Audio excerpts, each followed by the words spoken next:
Hi, this is Angelique from Pure of the Road. Great that you are joining us. Since we are not allowed to travel in these crazy COVID times, we thought, well, why don't we bring the world to you? So we want to show you some stories of people who are dear to us.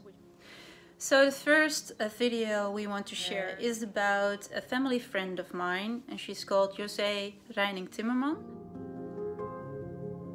She's Dutch. She moved to New Zealand like 25 years ago. I visited José in 2017-2018 with my family.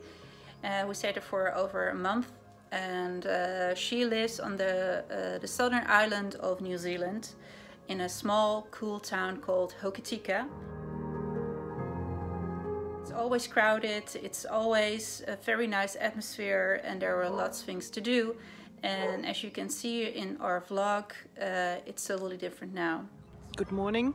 Ted and I will take you on a bit of a COVID-19 tiki tour around Hokitika, show you what town looks like under level 4 lockdown.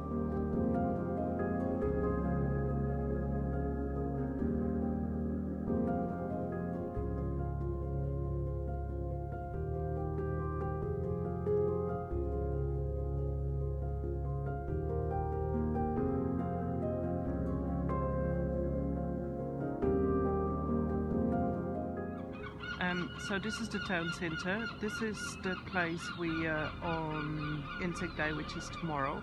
Normally would have the commemorations, but that's all been cancelled. So as you can see, it's a really quiet town that normally is buzzing with tourists, with visitors, traffic, but everything is really quiet. I hope today you can see Mount Cook, just quite vaguely across the river. I'll just try to answer some of the questions around what New Zealand under COVID-19 restrictions looks like. So the government has brought in four levels of restrictions. And we're currently at level 4, which is the highest restrictions, most of the restrictions, which means basically that all non-essential services have been stopped, being told to not work. No services that are non-essential are open.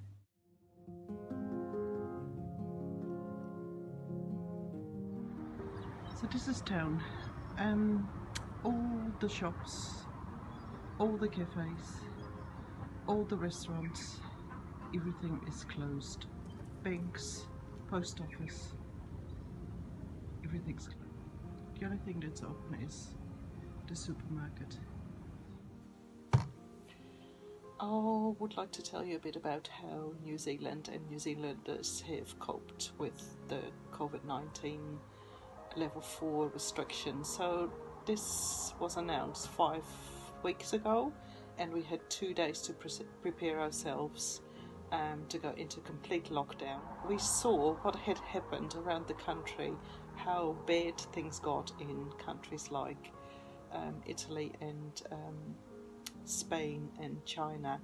So I think people in general in New Zealand are very understanding of why it had to happen. We also probably would not have coped with a high demand on the health services like in those countries mentioned. It would have possibly been disastrous. Its favourite place, the beach.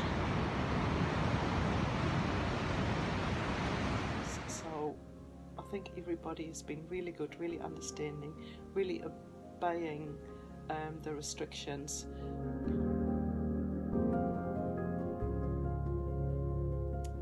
Around town it's really quiet because we have been told to stay within a 2-kilometre radius, so when I went to the river this morning, that's about as far as we can go.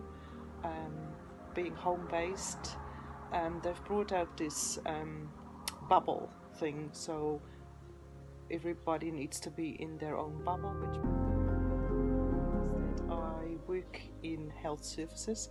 My job is still continuing. Half days I'm working from home, half days I'm working from the office. We're in a work bubble, as we call it, because it's a small team, so we have been able to continue to work from the office, but we are not seeing any clients, so all the work that is needing to be done needs to be via phone or video call, all the meetings same way. My son, who's 18, had a job at the local swimming pool, so that's closed, so he's not working. There's lots of people who have lost their jobs.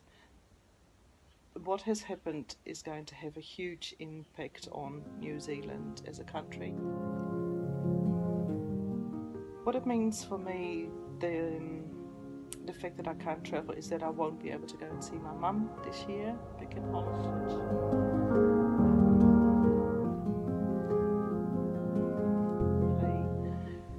New Zealand thrives on tourism, and it's going to have a huge effect if people can't come back into the country from overseas for a long time.